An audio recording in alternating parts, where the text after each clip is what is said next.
सत्यनारायण भगवान की संपूर्ण कथा। सत्यनारायण भगवान की कथा प्रथम अध्याय। कथा इस प्रकार है कि एक बार नारद जी भगवान श्री हरि विष्णु के पास जाते हैं और उनकी स्तुति करने लगे। यह देख श्री हरि विष्णु नारद जी से बोले, हे भक्त, आप किस प्रयोजन से यहाँ आए हैं तथा आपके मन में क्या है, मुझे बताइए। नारद मुनि बोले, प्रभु, मृत्यु लोक में अपने अपने पाप कर्मों द्वारा विभिन्न योनियों में जन्म लेने वाले सभी जीव जंतु, इंसान सभी किसी न किसी प्रकार के दुख व शारीरिक मानसिक पीड़ा से ग्रस्त है। भगवान, इन सभी कष्टों व दुखों से मुक्ति पाने का कोई सरल उपाय बतलाइए, मैं सुनना चाहता हूँ। श्री हरि विष्णु भगवान ने कहा, है वत्स, संसार के भले के लिए आपने बहुत अच्छी बात की है, इसलिए मैं आपको इसका उपाय बताऊंगा। इस व्रत को करने से व्यक्ति मोहमाया से मुक्ति पा सकता है। इसे सुनिए। भगवान सत्यनारायण का स्वर्ग और मृत्यु लोक में एक महान पुण्यप्रद व्रत है। आपके स्नेह के कारण मैं इसे कह रहा हूँ। विधि विधान से भगवान सत्यनारायण व्रत करके मनुष्य शीघ्र ही सुख समृद्धि प्राप्त कर मृत्यु के बाद परलोक में मोक्ष प्राप्त कर सकता है। भगवान विष्णु की बातें सुनकर नारद मुनि बोले, प्रभु, इस व्रत को करने का क्या फल मिलता है, इसका विधान क्या है तथा इस व्रत को किसने किया, यह सब विस्तार पूर्वक बताइए, मेरी सुनने की इच्छा है। श्री हरि विष्णु ने कहा, यह सत्यनारायण व्रत दुख, शारीरिक मानसिक शौक आदि का शमन करने वाला है व धनधान्य की वृद्धि करता है, सौभाग्य अखंड करता है और संतान प्राप्ति के लिए किया जाता है। भक्ति और श्रद्धा से बंधुओं के साथ धर्म में तत्पर होकर सायंकाल के समय भगवान सत्यनारायण की पूजा आराधना करें। नैवेद्य में उत्तम कोटि के भोज्य पदार्थ सवाया मात्रा में अर्पित करना चाहिए तथा भोग का प्रसाद बनाने के लिए केले का फल, घी, दूध, साठी गेहूं या चावल का आटा और शक्कर या गुड़ लेकर इन सभी को एकत्रित करके सवाया मात्रा में भगवान को भोग लगाना चाहिए तथा पूजा के बाद सब लोगों में विस्तृत करना चाहिए। सत्यनारायण भगवान की कथा सुनने के बाद सामर्थ्य अनुसार ब्राह्मणों को दक्षिणा देनी चाहिए और बंधु बांधव व ब्राह्मणों को भोजन कराना चाहिए। कलियुग में यह सबसे छोटा सा उपाय है। श्रीमन नारायण नारायण नारायण, भज मन नारायण नारायण नारायण। श्री सत्यनारायण भगवान की जय। सत्यनारायण व्रत दूसरा अध्याय। श्री सूत जी बोले, हे द्विजों, अब मैं पुनः पूर्वकाल में जिसने इस सत्यनारायण व्रत को किया था उसे भली भांति विस्तार पूर्वक कहूंगा। रमणीय काशी नामक नगर में कोई अत्यंत निर्धन ब्राह्मण रहता था। भूख और प्यास से व्याकुल होकर वह प्रतिदिन पृथ्वी पर भटकता रहता था। ब्राह्मण प्रिय भगवान ने उस दुखी ब्राह्मण को देखकर वृद्ध ब्राह्मण का रूप धारण करके उस द्विज से आदरपूर्वक पूछा, हे विप्र, प्रतिदिन अत्यंत दुखी होकर तुम किस लिए पृथ्वी पर भ्रमण करते रहते हो? हे द्विजश्रेष्ठ, यह सब बतलाओ, मैं सुनना चाहता हूँ। ब्राह्मण बोला, प्रभो, मैं अत्यंत दरिद्र ब्राह्मण हूँ और भिक्षा के लिए ही पृथ्वी पर घूमा करता हूँ। यदि मेरी इस दरिद्रता को दूर करने का आप कोई उपाय जानते हो तो कृपापूर्वक बतलाइए। वृद्ध ब्राह्मण बोला, हे ब्राह्मण देव, सत्यनारायण भगवान विष्णु अभीष्ट फल को देने वाले हैं। हे विप्र, तुम उनका उत्तम व्रत करो, जिसे करने से मनुष्य सभी दुखों से मुक्त हो जाता है। व्रत के विधान को भी ब्राह्मण से यत्नपूर्वक कहकर वृद्ध ब्राह्मण रूपधारी भगवान विष्णु वहीं पर अंतर्धान हो गए। वृद्ध ब्राह्मण ने जैसा कहा है उस व्रत को अच्छी प्रकार से वैसे ही करूंगा, यह सोचते हुए उस ब्राह्मण को रात में नींद नहीं आई। अगले दिन प्रातःकाल उठकर सत्यनारायण का व्रत करूंगा, ऐसा संकल्प करके वह ब्राह्मण भिक्षा के लिए चल पड़ा। उस दिन ब्राह्मण को भिक्षा में बहुत सा धन प्राप्त हुआ। उसी धन से उसने बंधुबांधवों के साथ भगवान सत्यनारायण का व्रत किया। इस व्रत के प्रभाव से वह श्रेष्ठ ब्राह्मण सभी दुखों से मुक्त होकर समस्त संपत्तियों से संपन्न हो गया। उस दिन से लेकर प्रत्येक महीने उसने यह व्रत किया। इस प्रकार भगवान सत्यनारायण के इस व्रत को करके वह श्रेष्ठ ब्राह्मण सभी पापों से मुक्त हो गया और उसने दुर्लभ मोक्षपद को प्राप्त किया। हे विप्र, पृथ्वी पर जब भी कोई मनुष्य श्री सत्यनारायण का व्रत करेगा, उसी समय उसके समस्त दुख नष्ट हो जाएंगे।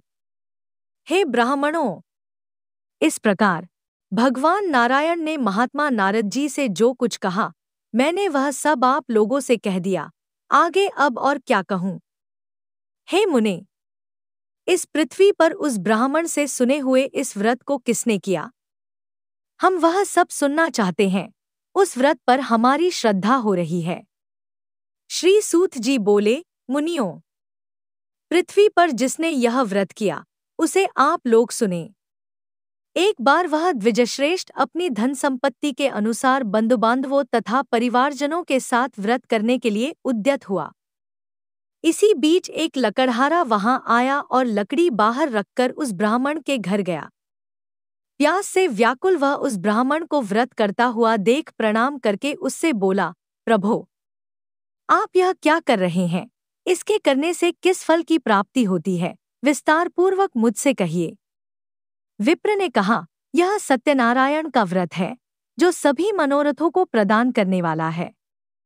उसी के प्रभाव से मुझे यह सब महान धनधान्य आदि प्राप्त हुआ है। जल पीकर तथा प्रसाद ग्रहण करके वह नगर चला गया। सत्यनारायण देव के लिए मन से ऐसा सोचने लगा कि आज लकड़ी बेचने से जो धन प्राप्त होगा, उसी धन से भगवान सत्यनारायण का श्रेष्ठ व्रत करूंगा। इस प्रकार मन से चिंतन करता हुआ लकड़ी को मस्तक पर रखकर उस सुंदर नगर में गया, जहां धन संपन्न लोग रहते थे। उस दिन उसने लकड़ी का दुगुना मूल्य प्राप्त किया। इसके बाद प्रसन्न हृदय होकर वह पके हुए केले का फल, शक्कर, घी, दूध और गेहूं का चूर्ण सवाया मात्रा में लेकर अपने घर आया। तत्पश्चात उसने अपने बांधवों को बुलाकर विधि विधान से भगवान श्री सत्यनारायण का व्रत किया। उस व्रत के प्रभाव से वह धनपुत्र से संपन्न हो गया और इस लोक में अनेक सुखों का उपभोग कर अंत में सत्यपुर अर्थात बैकुंठलोक चला गया। श्री मन नारायण नारायण नारायण, भज मन नारायण नारायण नारायण। श्री सत्यनारायण भगवान की जय। सत्यनारायण व्रत तीसरा अध्याय। श्री सूत जी बोले, श्रेष्ठ मुनियों, अब मैं पुनः आगे की कथा कहूंगा, आप लोग सुने। प्राचीन काल में उल्कामुख नाम का एक राजा था। वह जितेंद्रिय, सत्यवादी तथा अत्यंत बुद्धिमान था। वह विद्वान राजा प्रतिदिन देवालय जाता और ब्राह्मणों को धन देकर संतुष्ट करता था। कमल के समान मुख वाली उसकी धर्मपत्नी शीला, विनय एवं सौंदर्य आदि गुणों से संपन्न तथा पतिपरायणा थी। राजा एक दिन अपनी धर्मपत्नी के साथ भद्रशिला नदी के तट पर श्री सत्यनारायण का व्रत कर रहा था। उसी समय व्यापार के लिए अनेक प्रकार की पुष्कल धनराशि से संपन्न एक साधु नाम का बनिया वहां आया। भद्रशिला नदी के तट पर नाव को स्थापित कर वह राजा के समीप गया और राजा को उस व्रत में दीक्षित देखकर विनयपूर्वक पूछने लगा। साधु ने कहा, राजन, आप भक्तियुक्त चित्त से यह क्या कर रहे हैं? कृपया वह सब बताइए, इस समय मैं सुनना चाहता हूँ। राजा बोले, हे साधो, पुत्र आदि की प्राप्ति की कामना से अपने बंधुबांधवों के साथ मैं अतुल तेज संपन्न भगवान विष्णु का व्रत एवं पूजन कर रहा हूँ। राजा की बात सुनकर साधु ने आदरपूर्वक कहा, राजन, इस विषय में आप मुझे सब कुछ विस्तार से बतलाइए। आपके कथनानुसार मैं व्रत एवं पूजन करूंगा। मुझे भी संतान नहीं है, इससे अवश्य ही संतान प्राप्त होगी। ऐसा विचार कर वह व्यापार से निवृत्त हो आनंदपूर्वक अपने घर आया। उसने अपनी भार्या से संतति प्रदान करने वाले इस सत्यव्रत को विस्तार पूर्वक बताया तथा जब मुझे संतान प्राप्त होगी तब मैं इस व्रत को करूंगा। इस प्रकार उस साधु ने अपनी भार्या लीलावती से कहा। एक दिन उसकी लीलावती नाम की सती साध्वी भार्या पति के साथ आनंद चित्त से ऋतुकालीन धर्माचरण में प्रवृत्त हुई और भगवान श्री सत्यनारायण की कृपा से उसकी वह भार्या गर्भिणी हुई। 10वें महीने में उससे कन्यारत्न की उत्पत्ति हुई और वह शुक्ल पक्ष के चंद्रमा की भांति दिन प्रतिदिन बढ़ने लगी। उस कन्या का कलावती नाम रखा गया। इसके बाद एक दिन लीलावती ने अपने स्वामी से मधुर वाणी में कहा, आप पूर्व में संकल्पित श्री सत्यनारायण के व्रत को क्यों नहीं कर रहे हैं? साधु बोला, प्रिय, इसके विवाह के समय व्रत करूंगा। इस प्रकार अपनी पत्नी को भली भांति आश्वस्त कर वह व्यापार करने के लिए नगर की ओर चला गया। इधर कन्या कलावती पिता के घर में बढ़ने लगी। तदंतर धर्मज्ञ साधु ने नगर में सखियों के साथ क्रीड़ा करती हुई अपनी कन्या को विवाह योग्य देखकर आपस में मंत्रणा करके कन्या विवाह के लिए श्रेष्ठ वर का अन्वेषण करो, ऐसा दूत से कहकर शीघ्र ही उसे भेज दिया। उसकी आज्ञा प्राप्त करके दूत कांचन नामक नगर में गया और वहां से एक वणिक का पुत्र लेकर आया। उस साधु ने उस वणिक के पुत्र को सुंदर और गुणों से संपन्न देखकर अपनी जाति के लोगों तथा बंधुबांधवों के साथ संतुष्टचित्त हो विधि विधान से वणिक पुत्र के हाथ में कन्या का दान कर दिया। उस समय वह साधु बनिया दुर्भाग्यवश भगवान का वह उत्तम व्रत भूल गया। पूर्व संकल्प के अनुसार विवाह के समय में व्रत न करने के कारण भगवान उस पर रुष्ट हो गए।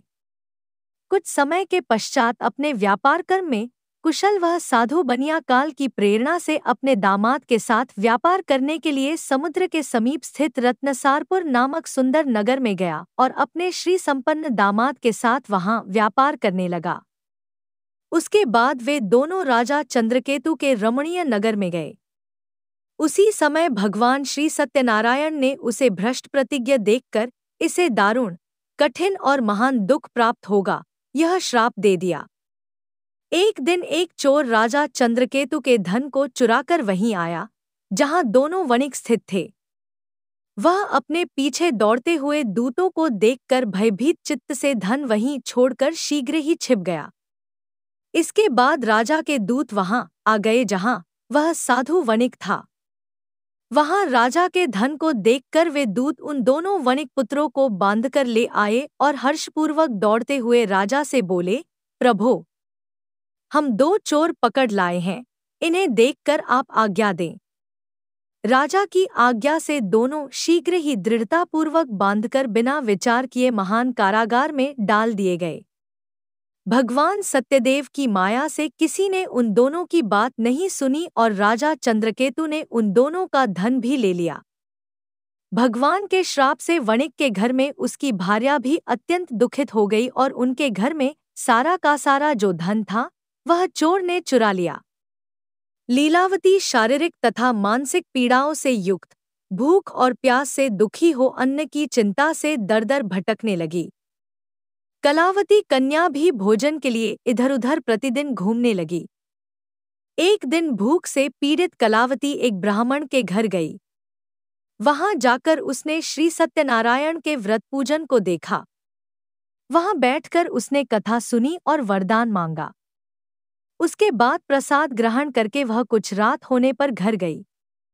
माता ने कलावती कन्या से प्रेमपूर्वक पूछा, पुत्री, रात में तू कहाँ रुक गई थी? तुम्हारे मन में क्या है? कलावती कन्या ने तुरंत माता से कहा, माँ, मैंने एक ब्राह्मण के घर में मनोरथ प्रदान करने वाला व्रत देखा है। कन्या की उस बात को सुनकर वह वणिक की भार्या व्रत करने को उद्यत हुई और प्रसन्न मन से उस साध्वी ने बंधुबांधवों के साथ भगवान श्री सत्यनारायण का व्रत किया तथा इस प्रकार प्रार्थना की, भगवन, आप हमारे पति एवं जामाता के अपराध को क्षमा करें। वे दोनों अपने घर शीघ्र आ जायन। इस व्रत से भगवान सत्यनारायण पुनः संतुष्ट हो गए तथा उन्होंने नृपश्रेष्ठ चंद्रकेतु को स्वप्न दिखाया और स्वप्न में कहा, नृपश्रेष्ठ, प्रातःकाल दोनों वणिकों को छोड़ दो और वह सारा धन भी दे दो जो तुमने उनसे इस समय ले लिया है, अन्यथा राज्य, धन एवं पुत्र सहित तुम्हारा सर्वनाश कर दूंगा। राजा से स्वप्न में ऐसा कहकर भगवान सत्यनारायण अंतर्धान हो गए। इसके बाद प्रातःकाल राजा ने अपने सभासदों के साथ सभा में बैठकर अपना स्वप्न लोगों को बताया और कहा, दोनों बंदी वणिक पुत्रों को शीघ्र ही मुक्त कर दो। राजा की ऐसी बात सुनकर वे राजपुरुष दोनों महाजनों को बंधन मुक्त करके राजा के सामने लाकर विनयपूर्वक बोले, महाराज, बेड़ी बंधन से मुक्त करके दोनों वणिक पुत्र लाए गए हैं। इसके बाद दोनों महाराज नृपश्रेष्ठ चंद्रकेतु को प्रणाम करके अपने पूर्व वृतांत का स्मरण करते हुए भयविह्वल हो गए और कुछ बोल न सके। राजा ने वणिक पुत्रों को देखकर आदरपूर्वक कहा, आप लोगों को प्रारब्धवश यह महान दुख प्राप्त हुआ है। इस समय अब कोई भय नहीं है। राजा ने वस्त्र अलंकार देकर उन दोनों वणिक पुत्रों को संतुष्ट किया तथा सामने बुलाकर वाणी द्वारा अत्यधिक आनंदित किया। पहले जो धन लिया था उसे दोगुना करके दिया। उसके बाद राजा ने पुनः उनसे कहा, साधो, अब आप अपने घर को जाएं।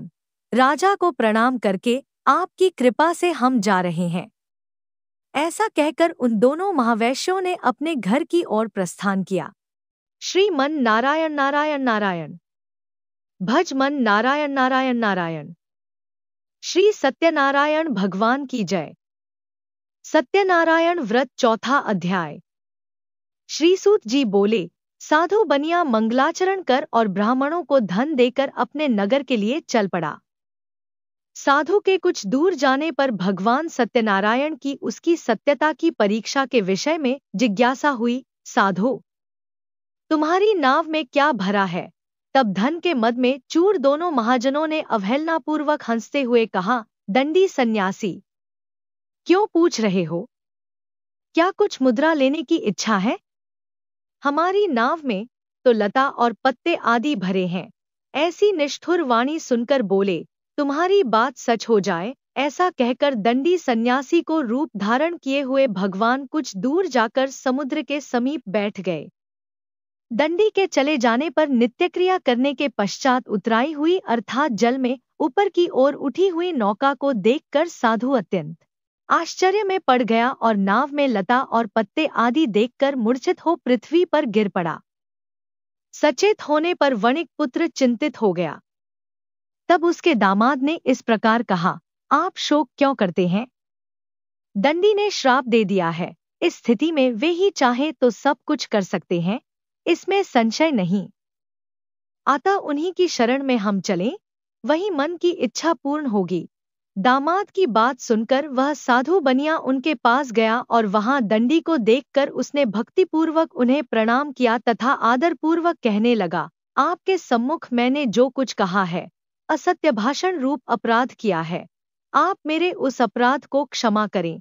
ऐसा कहकर बारंबार प्रणाम करके वह महान शोक से व्याकुल हो गया। दंडी ने उसे रोता हुआ देखकर कहा, हे मूर्ख, रो मत, मेरी बात सुनो। मेरी पूजा से उदासीन होने के कारण तथा मेरी आज्ञा से ही तुमने बारंबार दुख प्राप्त किया है। भगवान की ऐसी वाणी सुनकर वह उनकी स्तुति करने लगा। साधु ने कहा, हे प्रभो, यह आश्चर्य की बात है कि आपकी माया से मोहित होने के कारण ब्रह्मा आदि देवता भी आपके गुणों और रूपों को यथावत रूप से नहीं जान पाते। फिर मैं मूर्ख आपकी माया से मोहित होने के कारण कैसे जान सकता हूँ? आप प्रसन्न हो, मैं अपनी धन संपत्ति के अनुसार आपकी पूजा करूंगा। मैं आपकी शरण में आया हूँ। मेरा जो नौका में स्थित पुरा धन था उसकी तथा मेरी रक्षा करें। उस बनिया की भक्तियुक्त वाणी सुनकर भगवान जनार्दन संतुष्ट हो गए। भगवान हरि उसे अभीष्ट वर प्रदान करके वहीं अंतर्धान हो गए। उसके बाद वह साधु अपनी नौका में चढ़ा और उसे धनधान्य से परिपूर्ण देखकर भगवान सत्यदेव की कृपा से हमारा मनोरथ सफल हो गया, ऐसा कहकर स्वजनों के साथ उसने भगवान की विधिवत पूजा की।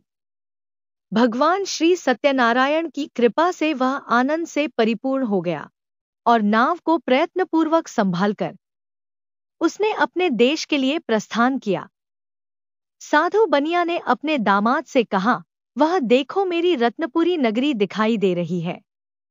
इसके बाद उसने अपने धन के रक्षक दूत को अपने आगमन का समाचार देने के लिए अपनी नगरी में भेजा। उसके बाद उस दूत ने नगर में जाकर साधु की भार्या को देख हाथ जोड़कर प्रणाम किया तथा उसके लिए अभीष्ट बात कही। सेठ जी अपने दामाद तथा बंधुवर्गों के साथ बहुत सारे धनधान्य से संपन्न होकर नगर के निकट पधार गए हैं। दूत के मुख से यह बात सुनकर वह अति आनंदित हुई और उस साध्वी ने श्री सत्यनारायण की पूजा करके अपनी पुत्री से कहा, मैं साधु के दर्शन के लिए जा रही हूँ, तुम शीघ्र आओ। माता का ऐसा वचन सुनकर व्रत को समाप्त करके प्रसाद का परित्याग कर वह कलावती भी अपने पति का दर्शन करने के लिए चल पड़ी। इससे भगवान सत्यनारायण रुष्ट हो गए और उन्होंने उसके पति को तथा नौका को धन के साथ हरण करके जल में डुबो दिया। इसके बाद कलावती कन्या अपने पति को न देख महान शोक से रुदन करती हुई पृथ्वी पर गिर पड़ी। नाव का अदर्शन तथा कन्या को अत्यंत दुखी देख भयभीत मन से साधु बनिया ने सोचा, यह क्या आश्चर्य हो गया। नाव का संचालन करने वाले भी सभी चिंतित हो गए। तदंतर वह लीलावती भी कन्या को देखकर विह्वल हो गई और अत्यंत दुख से विलाप करती हुई अपने पति से इस प्रकार बोली, अभी अभी नौका के साथ वह कैसे अलक्षित हो गया। न जाने किस देवता की उपेक्षा से वह नौका हरण कर ली गई अथवा श्री सत्यनारायण का माहात्म्य कौन जान सकता है। ऐसा कहकर वह स्वजनों के साथ विलाप करने लगी और कलावती कन्या को गोद में लेकर रोने लगी। कलावती कन्या भी अपने पति के नष्ट हो जाने पर दुखी हो गई और पति की पादुका लेकर उनका अनुगमन करने के लिए उसने मन में निश्चय किया। कन्या के इस प्रकार के आचरण को देख भार्या सहित वह धर्मज्ञ साधु बनिया अत्यंत शोक संतप्त हो गया और सोचने लगा, या तो भगवान सत्यनारायण ने यह अपहरण किया है अथवा हम सभी भगवान सत्यदेव की माया से मोहित हो गए हैं। अपनी धन शक्ति के अनुसार मैं भगवान श्री सत्यनारायण की पूजा करूंगा। सभी को बुलाकर इस प्रकार कहकर उसने अपने मन की इच्छा प्रकट की और बारंबार भगवान सत्यदेव को दंडवत प्रणाम किया। इससे दीनों के परिपालक भगवान सत्यदेव प्रसन्न हो गए। भक्तवत्सल भगवान ने कृपापूर्वक आकाशवाणी की, तुम्हारी कन्या प्रसाद छोड़कर अपने पति को देखने चली आई है, निश्चय ही इसी कारण उसका पति अदृश्य हो गया है। यदि घर जाकर प्रसाद ग्रहण करके वह पुनः आए तो हे साधु बनिया तुम्हारी पुत्री पति को प्राप्त करेगी, इसमें संशय नहीं। कन्या कलावती भी आकाश मंडल से ऐसी वाणी सुनकर शीघ्र ही घर गई और उसने प्रसाद ग्रहण किया। पुनः आकर स्वजनों तथा अपने पति को देखा। तब कलावती कन्या ने अपने पिता से कहा, अब तो घर चलें, विलंब क्यों कर रहे हैं। कन्या की वह बात सुनकर वणिक पुत्र संतुष्ट हो गया और विधि विधान से भगवान सत्यनारायण का पूजन करके धन तथा बंधुबांधवों के साथ अपने घर गया। तदंतर पूर्णिमा तथा संक्रांति पर्वों पर भगवान सत्यनारायण का पूजन करते हुए इस लोक में सुख भोग कर अंत में वह सत्यपुर बैकुंठलोक में चला गया। श्री मन नारायण नारायण नारायण, भज मन नारायण नारायण नारायण। श्री सत्यनारायण भगवान की जय। सत्यनारायण व्रत 5वां अध्याय। श्री सूत जी बोले, श्रेष्ठ मुनियों, अब इसके बाद मैं दूसरी कथा कहूंगा, आप लोग सुने। अपनी प्रजा का पालन करने में तत्पर तुंगध्वज नामक एक राजा था। उसने सत्यदेव के प्रसाद का परित्याग करके दुख प्राप्त किया। एक बार वह वन में बहुत से पशुओं को मारकर वटवृक्ष के नीचे आया। वहां उसने देखा कि गोपगण बंधुबांधवों के साथ संतुष्ट होकर भक्तिपूर्वक भगवान सत्यदेव की पूजा कर रहे हैं। राजा यह देखकर भी अहंकारवश न तो वहां गया और न उसे भगवान सत्यनारायण को प्रणाम ही किया। पूजन के बाद सभी गोपगण भगवान का प्रसाद राजा के समीप रखकर वहां से लौट आए और इच्छानुसार उन सभी ने भगवान का प्रसाद ग्रहण किया। इधर राजा को प्रसाद का परित्याग करने से बहुत दुख हुआ। उसका संपूर्ण धनधान्य एवं सभी 100 पुत्र नष्ट हो गए।